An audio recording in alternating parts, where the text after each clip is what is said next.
আপনাদের বিচার, আপনাদের সিদ্ধান্ত। আজকে একটি পালা বন্টন করে দেওয়া হয়েছে। 1:07 আমি আমার পালা নিয়ে দাঁড়িয়েছি। যিনি বেলায়েতের পালা গিয়েছেন ধন্যবাদ জানাই। অতীব চমৎকার, খুবই সুন্দর ওনার কথা বলা, সব দিক মিলিয়ে বেশ ভালো, সময়টা ভালো কেটেছে। আমাকে নবুয়তের দায়িত্ব দিয়েছেন। আমি বলবো আমার বাবাজিরা যে সিদ্ধান্ত দিয়েছেন ওনারা বুঝে শুনেই সেই সিদ্ধান্ত আমাকে দিয়েছেন। কিন্তু আমি একটু লজ্জা বোধ করছি একটা জায়গায়। আমি বলবো এটা আমার দুর্বলতা না, তবে এখানে যদি কেউ আঘাত করলেও করতে পারে, কারণ একটা তাল গাছে অনেকগুলো তাল হয়, যে তালটা পাকা হয় বা মনে হয় এটাকে চিবাইলে রস বের হবে, মানুষ বাঁশ দিয়ে হয় গুঁতা দেয়, আর নাহলে বড় ইটের চাক্কালে ঢিল মারে। ঠিক নেই কেন? তালটা রস আছে, এটা নিয়ে চালনির মধ্যে লইয়া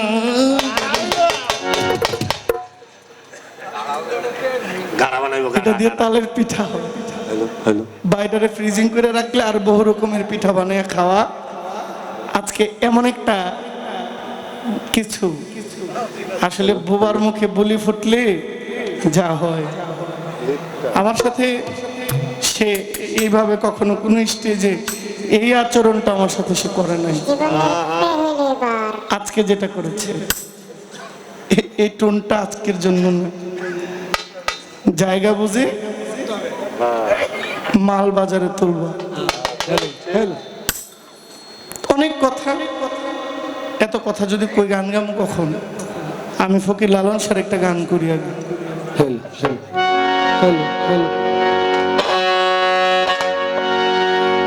এক জায়গায় একটু ধরলাম, এত জ্বলছে, হ্যাঁ বাকিরা তো জানে কি করে, একটু জিজ্ঞেস করলাম, প্রশ্ন তো করি নাই, খালি প্রথম মঞ্চ জিজ্ঞেস করছি, এতে আপনার ফাটছে।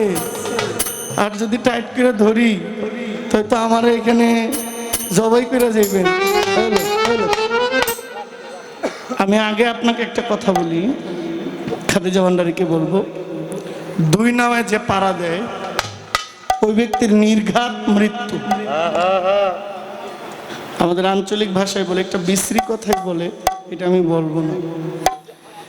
একজনের জামাই আছে, জামাই ছাড়া আরেকটা থাকলে ওইটারা কি কয়? আচ্ছা আমি এটা না কই, হয় জামাইয়ের মন রাখবেন নাহলে হেডের মন রাখবেন, দুইটা একসাথে চালাইলে জীবন টিকবো না।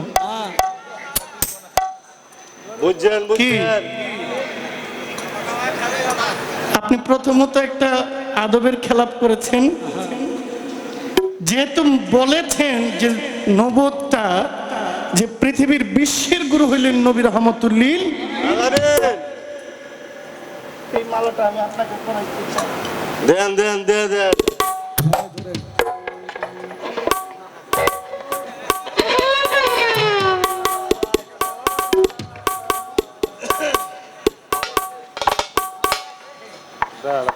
এটা আমি কেন দিলাম, তার এই কথাটার মধ্যে খুব সম্মান ছিল। তার যে অপূর্ণতাটা, বিশ্বের গুরু যদি নবী রহমতুল্লিল আলামিন হয় তাহলে নবুয়তের পালাটা আমার, তাইলে আমি তার গুরু, তাহলে সে আমাকে মালাটা দিয়ে ইজ্জত করার প্রয়োজন ছিল, এটা তার মাথায় ঢুকে নাই।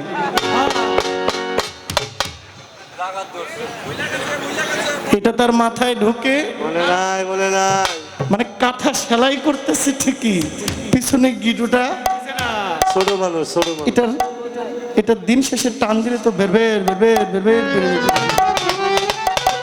কাঁথা সেলাই করার আগে আইল ঠিক করেন, সেলাইটা কোন দিকে যাবে,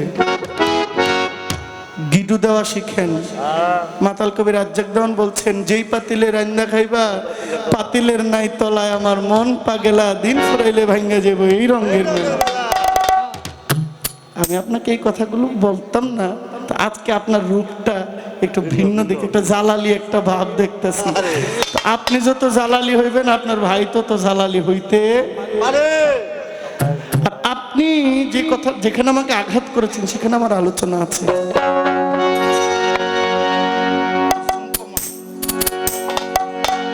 আগে বুঝো পরে মজো, আগে বুঝো পরে মজো, নইলে দলিল মিথ্যা হয়। রাসূল যিনি নয় গো তিনি আব্দুল্লাহর তনয়। রাসূল যিনি নয় গো তিনি আব্দুল্লাহর তনয়। আগে বুঝো পরে মজো, আগে বুঝো পরে মজো, নইলে দলিল মিথ্যা হয়। রাসূল যিনি নয় গো তিনি আব্দুল্লাহর তনয়। রাসূল যিনি নয় গো তিনি আব্দুল্লাহর তনয়। রাসূল যিনি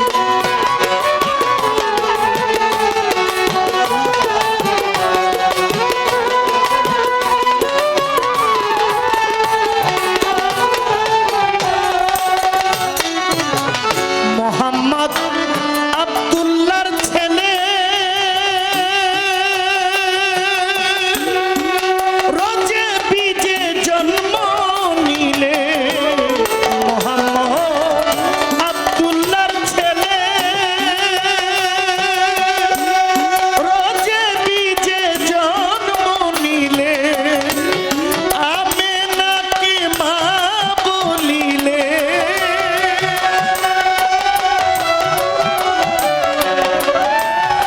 আমেনাকে মা বলিলে, প্রকাশিলেন মদিনায়। রাসূল যিনি নয় গো তিনি আব্দুল্লাহর তনয়। রাসূল যিনি নয় গো তিনি আব্দুল্লাহর তনয়। রাসূল যিনি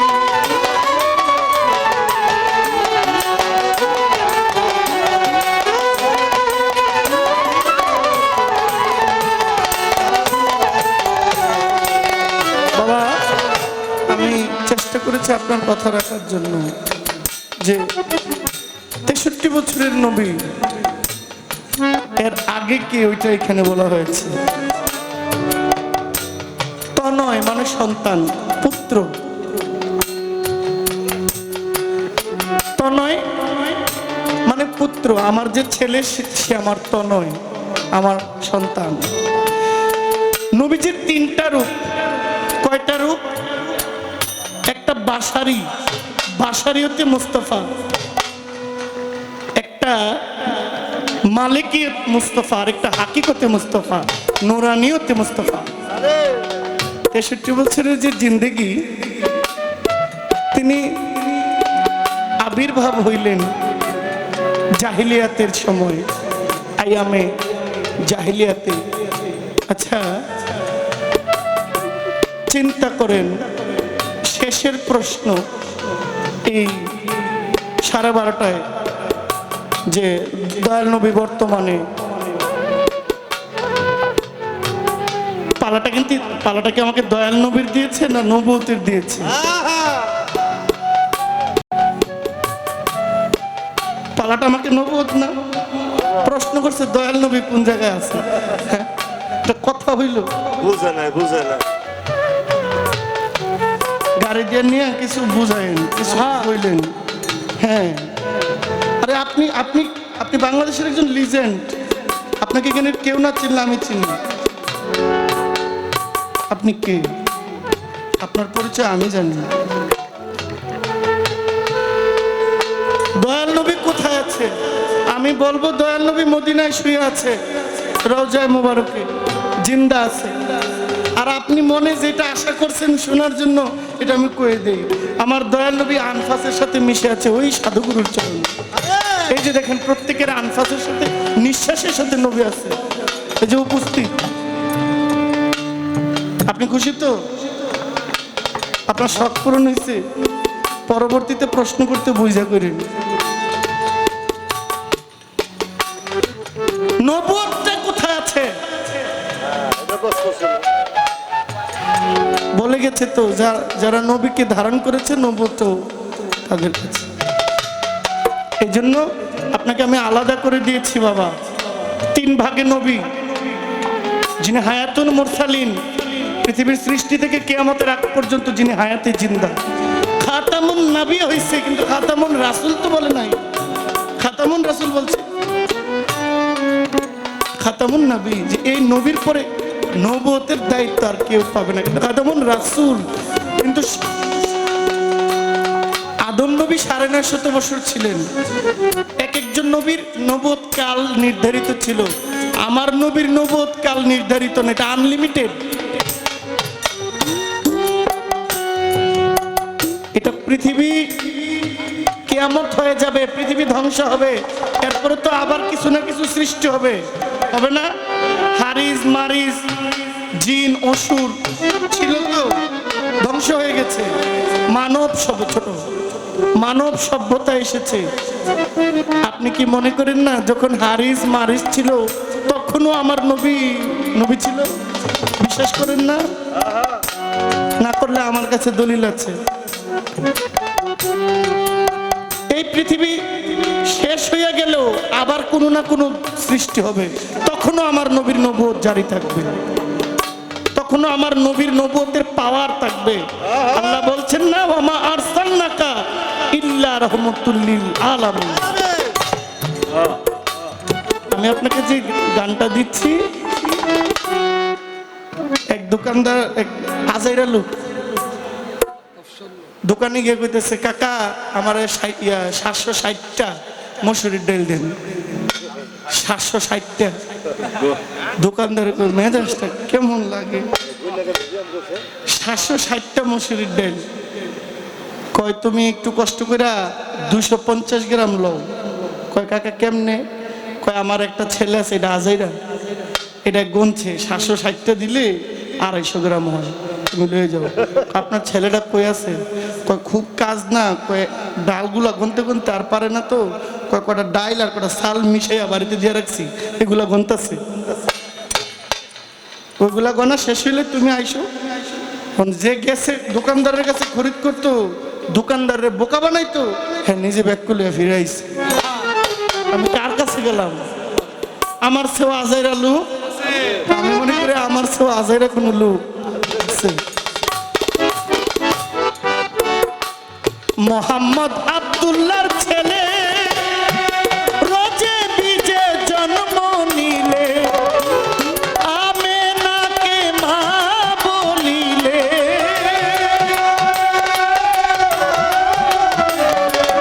ওই আমেনাকে মা বলিলে প্রকাশিলেন মদিনায়। রাসূল যিনি নয় গো তিনি আব্দুল্লাহর তনয়। রাসূল যিনি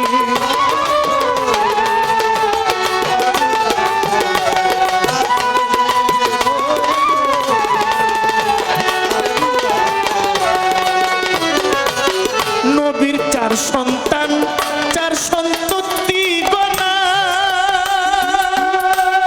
এই হইল সৃষ্টির বাসনা। 4 সন্তান, 4 সন্ততি গণা, এই হইল সৃষ্টির নমুনা। 3 বিবি হয় ছাইয়া দেনা,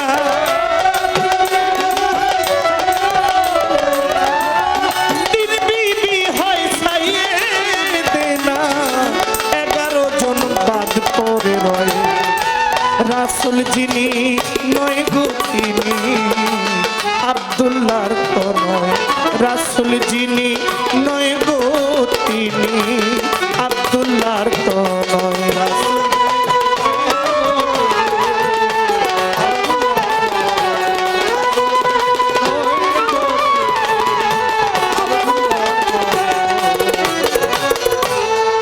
মোহাম্মদ জন্মদাতা, আমার নবী হইলেন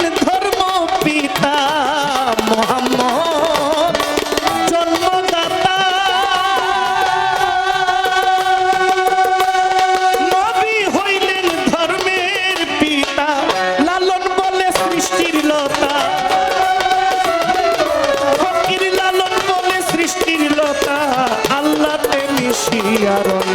রাসূল যিনি নয় গো তিনি আব্দুল্লাহর তো নয়, রাসূল যিনি নয় গো তিনি আব্দুল্লাহর তো নয়।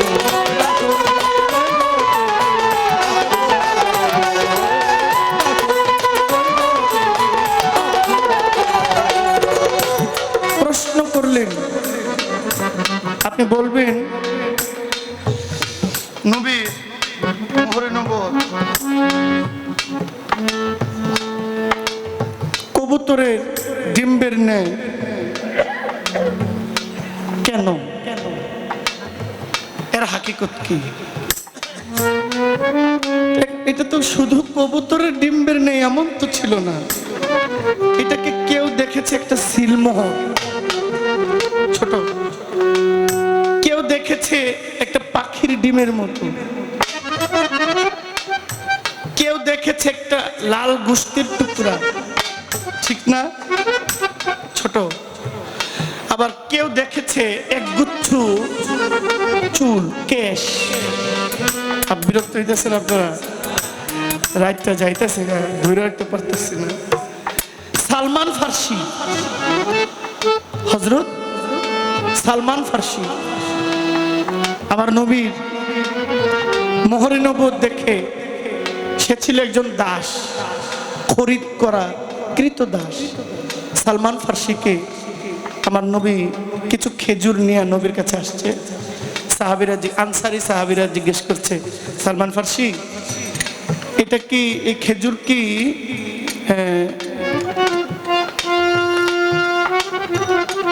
এটা কি তুমি সাদকা মানে সদকা হিসেবে এনেছো? একটা সদকা হয় না, নাকি গুরু দক্ষিণা হিসেবে এনেছো? তো সদকা কাকে দেয়? যারা মিসকিন সচরাচর তাদেরকে সদকা দেয়। তা আমার নবী কি সালমান ফার্সি থেকে সদকা নিবে? আনসারী সাহাবীদের প্রশ্ন জবাব, আমি সদকা আনছি। যাও, আমার রাসূল সদকা নিবে, যাও পাল্টাই নিয়ে আসো। সালমান ফার্সি আবার গেছে। ছোট সালমান ফার্সি ওই সাহাবীর একজন কৃত দাস ছিল, বলছে তুমি যদি এই 1 বছরের মধ্যে এতগুলো খেজুর গাছ আমরা লাগাই দিলাম, সেবা করবা, যতক্ষণ না ফল ধরবো এই গাছের খেদমত করবা, ফল ধরলে তোমার মুক্ত করে দিব। তো সালমান ফার্সি সব গাছের যত্ন নিলেন, সব গাছে ফল দিলেন, একটা গাছে ফল দেয় নাই। নবীজি বলছেন, এই গাছটা কে লাগাইছে? বলছেন হযরত ওমর ইবনুল হযরত উসমান যুন্নুরাইন। হযরত উসমান বলছেন, হুজুর এই গাছটা আমি লাগাইছি। কই গাছটাতে তো ফল হয় নাই, তাড়াতাড়ি পরিবর্তন করো, আরেকটা গাছ লাগাও।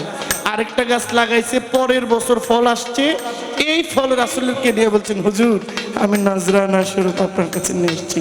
আমার রাসূলুল্লাহ বলছেন, তোমরা সবাই সালমান ফার্সির সেই তবারকটা গ্রহণ করো।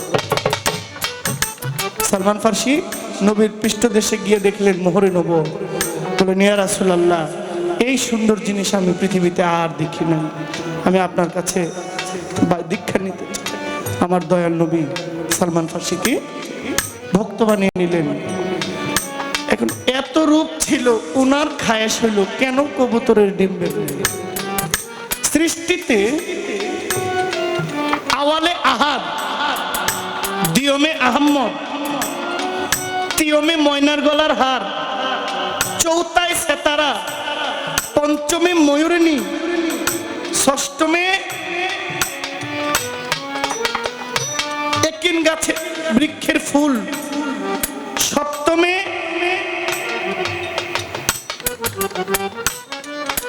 এভাবেই তো, অষ্টমে দুনিয়ার কুল।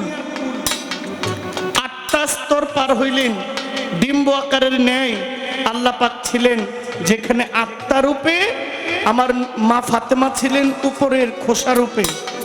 মা ফাতেমা ছিলেন ডিমের খোসা, আর ডিমের ভিতরের সাদা পাতলা একটা পর্দা থাকে, সেটা ইমাম হাসান, এরপরেরটা ইমাম হুসাইন, এরপরেরটা আমার মাওলা আলী, এর ভিতরেরটা আমার রাসূল পাক সাল্লাল্লাহু আলাইহি ওয়াসাল্লাম। আর ওই ডিমের যে আত্মা, একটা ডিম, এটা তাপ দিলে এটা থেকে বাচ্চা বের হয়, নিশ্চয়ই এটার মধ্যে আত্মা আছে। আত্মারূপে ছিলেন আমার সাই প্রভু নিরঞ্জন। সৃষ্টিতেই তারা ডিম্ব আকারের ন্যায় ছিলেন এবং পরবর্তীতে আমার নবীজিকে ধাপে ধাপে সাজিয়ে রেখেছেন ময়ূর রূপে। আমার নবীজির সামনে একটা আয়না গেছে, যখন আয়না রূপের সামনে গেল, ময়ূর তার নিজের রূপ দেখলেন, এই শরীর থেকে ঘাম ঝরলেন 12 ফোঁটা। আমার সেই ময়ূর সেদিন পূর্ব দিকে ফিরে 5টা সেজদা দিয়েছেন, শুকরানা সেজদা। সেজদা দিয়ে বলছেন, ইয়ামান রাব্বুকা, আমি আমার সৌন্দর্য দেখে পাগল হয়ে গেছি। সেই দিন দেহের ঘামগুলো যখন পড়ে গেছে, আল্লাহর কাছে বলছেন, আল্লাহ, আমরা তো সেই ময়ূরের অঙ্গে ছিলাম, এত দামি এক বস্তুর থেকে আমরা আলাদা হয়ে গেছি, আমরা কি বিফলে যাব? সেই দিন 12 ফোঁটায় আকাশ বাতাস চন্দ্র সূর্য লৌহ কলম জীব মানব দানব ফেরেশতা ইনসান প্রত্যেক কিছু আল্লাহ ওই ময়ূরের অঙ্গের ঘাম দ্বারা সৃষ্টি করেছেন। এই জন্য মুসলমানের 5 ওয়াক্ত নামাজ ওইখান থেকে শুরু এবং পূর্ব দিকে ফিরে সেজদা দেওয়ার কারণে আমাদের খুতবাটা এখনো পূর্ব দিকে ফিরেই পাঠ করতে হয়।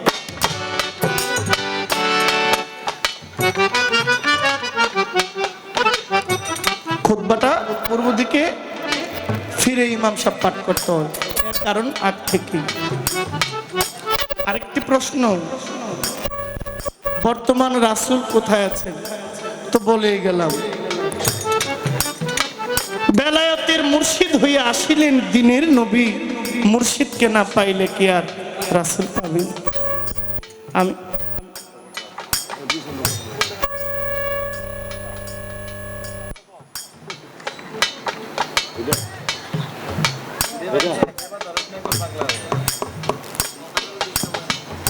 আমি আমার বন্দনা গানের পরে আমি যেই কথা বলেছি, আমি এখনো এই কথাটাই বলবো। যদি কোনো লোক যারা গুরু ধরে নাই, তার সাথে আমার কোনো তর্কও নাই, বিতর্কও নাই, ওনাকে নিয়ে সমালোচনা করারও আমার দরকার না। যদি তোর ডাক শুনে কেউ না আসে, মনে একলা চলো। এখন উনি আমাকে যেখানে আঘাতটা করছে, আপনি তো হাতে হাত দিয়ে মুড়ি ধর নাই, আপনি কি একটা কথা বললেন। এখানে বহু লোক আছে যারা জন্ম দিছে সন্তান, এরপরও বাপ হইতে পারে নাই। রশিদ সরকার বাবা বলছেন, বিয়ে করলে বউ পাওয়া যায়, একজন সঙ্গের সাথে মিলে না, কি দিয়া করব গুরুর সপ্ত গুরুর ভজন। বিয়ে করলে বউ পাওয়া যায়, কিন্তু একজন নিগুর সাথী পাওয়া যায় না। আপনি হাত দিয়া বায়াতের কথা বললেন, অথচ আমার নবীর কাছে 4 জন খলিফা। আপনারা যারা 4র্থ খলিফা মনে করেন, তিনি 4 নাম্বার খলিফা। যারা আপনারা মনে করেন মাওলা আলী, তিনি 1 নাম্বারেরও 1 নাম্বার। এই বাটপারের দল 4 নাম্বারও নিয়ে ফেলাইছে। উনি কই মিডিয়া আছে, এত ডরাইলে গান বাজতে ছাইড়া দেন। কয় আমার ঠিক কাইটেন না, আপনারা আমার কাইটটা সাইটা কাইটা সারাবারা করে দেন। তরিকতের জন্য মায়ের তো খাই নাই, মায়ের আমি খাইছি, রক্ত আমি ঝরাইছি, গাড়ির গ্লাস আমি ভাঙছে, আমার গাড়ির গ্লাস ভাঙছে, আপনার তো কিছু হয় নাই। আপনি যে বেলায়েত দিয়ে তরিকত প্রচার করবেন, আঘাত পাইছেন কতটুকু? আলেমরা পিড়াইয়া পায়ে দিয়া রক্ত বাইর করছে, আপনি আমাকে বলেন আমি হাত দিয়া বায়াত হই নাই। আমি আমার যদি গুরু আমার ভিতরে জাগ্রত না হইতো, আমি একটা লোকের পায়েও আমি সালাম করতাম না। আপনার যিনি মুর্শিদ, আপনি এই পর্যন্ত, আল্লাহ মাফ করেন, বড় ভান্ডারি মাফ চাই, আপনার যিনি পীর, আপনি তার বছরে কয়বার দেখেন? বাস্তবে কয়বার দেখেন? আপনার গুরুকে যদি এই মানুষগুলোর মধ্যে না আনতে পারেন, তাই না, আপনি কি গান করেন বাবা? হ্যাঁ, জগৎময় গুরু একজন, আচ্ছা বন্ধ করে আমার নবীর 4 জন খলিফা থাকার পরেও আমার নবীজিকে চর্মচোখে হযরত ওয়াইস আল কারনি, উনি তো রাসূলকে দেখেন নাই, কিন্তু স্বপ্নযুগে তিনি মাওলা আলীর কাছে বায়াত গ্রহণ করেছিলেন। পরেও মাওলা আলীর হাতে তিনি বায়াত নিয়েছিলেন, কিন্তু নবীর আশেক হয়েছিলেন আগে, বায়াত হয়েছিলেন তিনি পরে। তো আশেক হইয়া নবীর জুব্বা মুবারক পাইছেন। আমার শত খারাপ কর্মের মধ্যে একটা কর্ম যদি আমার গুরুর পছন্দ হয়, আমি কি হেদায়েত হইতে পারি না? আপনি হাত দিছেন, কত দুনিয়াবি একটা উত্তর দিই। এমন কত লোক সন্তান জন্ম দিছেন, অথচ যারা জন্ম দিছে তারা বৃদ্ধাশ্রমে।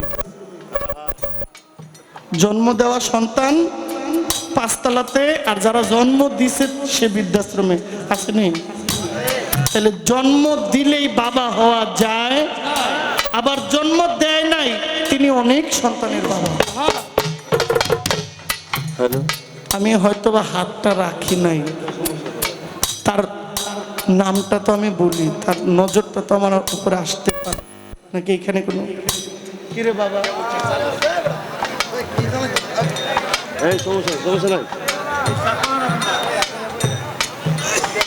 আমার মনে হয় এটা কোনো জায়গায় ষড়যন্ত্র চলতেছে, হইতেও পারে। হ্যাঁ, ষড়যন্ত্র হইতে আল্লাহ বুঝদান করুক।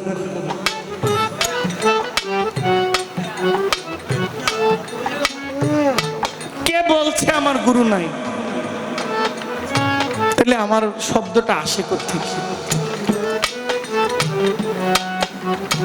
আমার শব্দটা আসে কোত্থেকে? যদি শব্দটা আসে, নিশ্চয়ই আমার এখানে গুরু একজন আছে। আমি আপনাদের দেখাইতে পারবো না, এটা আমার ব্যর্থতা। তবে আমি আপনাকে আরেকটা কথা বলি, আপনি যখন খানকায় যাবেন তখন আপনি আপনার পীরের কথা বলবেন, আর যখন আপনি পাবলিক মজলিসে বসবেন তখন আপনার গুরুকে আপনি হাইট রাখবেন, আপনি সবাইকে গুরু মানবেন। আমি যখন আমার খানকায় যাব তখন আমি আমার গুরুর তাবেদারি করব, আর যখন মজলিসে আসবো তখন প্রত্যেকে আমার গুরু। আমি ওনাকে টাইনা আইনা আমার যেই রূপটা ভালো লাগে আমি ওই রূপের মধ্যে বসাবো, ওই রূপটাকে আমি খেদমত করব, এটা আমার চিন্তা। আপনি এইভাবে আমাকে বলছেন, আমি সবার মাঝে কষ্ট নয়, লজ্জা পাইছি। তবে এই লজ্জাটা যেন আমার ফুলচন্দন হয়, এর চাইতে ভালো কিছু আমার জন্য আল্লাহ রাখতে পারেন ইনশাআল্লাহ। প্রশ্ন একটা ঝাড়ি দিয়ে গেছে, কার সাথে কি কন্টের পান না? হ্যাঁ, খাদিজা ভান্ডারী আমারে ভাই বলে, আমি বোন ডাকি, তবে মাঝে মাঝে উল্টায়। কেন উল্টায় আমি বুঝছি। দেখেন, ডুব দিয়া যে একের ঘরে ব্রহ্মপদ তুচ্ছ করে, আমি ধনী বলি সেই জরারে না আছে ধনের বড়াই। সে হইয়াছে মানুষ রতন, সব 2000 কিচ্ছু নাই। পরশ মণি সরস ধ্বনি, প্রেম সায়রে খেলছে লাই। নবতের পালায় গান গাইব, কিন্তু নবত পর্যন্ত পৌঁছাইতে গেলে যদি বেলায়েতের রাস্তায় হাঁটতে হয়, আমি হাঁটবো।